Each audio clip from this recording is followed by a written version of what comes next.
அனைவருக்கும் வணக்கம். நாளைக்கு குரூப் 4 எக்ஸாம் வந்து நடக்க போகுது. கண்டிப்பாக வந்து படித்து முடிச்சுட்டு நல்லா ரிவிஷன் பண்ணிட்டு தயாராக இருப்பீங்க. ஸோ நாளைக்கு எக்ஸாம் போகும்போது என்ன கொண்டு போகணும் அப்படின்றது ஸ்டார்ட்டாக நம்ம பார்த்துக்கலாம். கண்டிப்பாக நம்மளுடைய ஹால் டிக்கெட் வந்து கொண்டு போகணும். ஸோ டிஎன்பிசியோட அஃபிஷியல் வெப்சைட்டில் நம்மளுடைய வந்து ஒன் டைம் ரெஜிஸ்ட்ரேஷன் ஓப்பன் பண்ணி ஹால் டிக்கெட் வந்து டவுன்லோட் பண்ணிக்கோங்க. ஹால் டிக்கெட் அதனோட வந்து ஏதாவது ஒரு ID card, Aadhaar card, PAN card, driving licence, voter ID, இந்த மாதிரி ஏதாவது ஒரு ஐடி கார்டு ப்ளஸ் அதனோட ஜெராக்ஸ் காப்பி வந்து கொண்டு போங்க. அதனோட நம்ம பிளாக் பால் பாயிண்ட் பென் தான் யூஸ் பண்ணணுன்றதுனால 2 வந்து பிளாக் பென் வந்து கொண்டு போங்க. தேவைப்பட்டுச்சுன்னா டிரான்ஸ்பரன்சி வாட்டர் பாட்டில் வந்து கொண்டு போங்க. ரைட்டா? ஹால் டிக்கெட்டில் போட்டு நல்லா தெளிவாக தெரியுதான்னு பாருங்கள். சப்போஸ் வந்து போட்டோ தெளிவாக தெரியல அப்படின்னா ஒரு பாஸ்போர்ட் சைஸ் ஃபோட்டோவும் அதனோட வந்து கொண்டு போகணும்.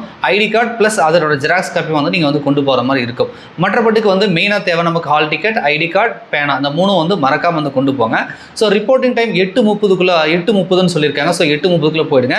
கேட் க்ளோசிங் டைம் வந்து 9 மணி தான். ஆனால் 9 மணி 1 நிமிடம் லேட் ஆனாலும் கண்டிப்பாக வந்து நம்மளை வந்து உள்ளே அலோவ் பண்ண மாட்டாங்க. ஸோ அதனால் 9 மணிக்கு உள்ளே நீங்கள் போங்க. குறிப்பாக 8:30 வந்து எக்ஸாம் சென்டருக்கு வந்து போய் வந்து ரீச் ஆகிற மாதிரி பார்த்துக்கோங்க. ஸோ நாளைக்கு நடக்கக்கூடிய இந்த குரூப் 4 தேர்வை நல்ல முறையில் வந்து அட்டன் பண்ணிட்டு வாங்க. நீங்கள் படித்தது கண்டிப்பாக வரும். ஸோ இந்த தேர்வில் நீங்கள் வெற்றி பெற்று குரூப் 4 அதிகாரி ஆகணும்னு சொல்லி நம்ம வின்னர்ஸ் கிளாஸ் அகாடமி சார்பாக ஆல் த பெஸ்ட் நாங்கள் வந்து சொல்லிக்கிறோம். நன்றி, வணக்கம்.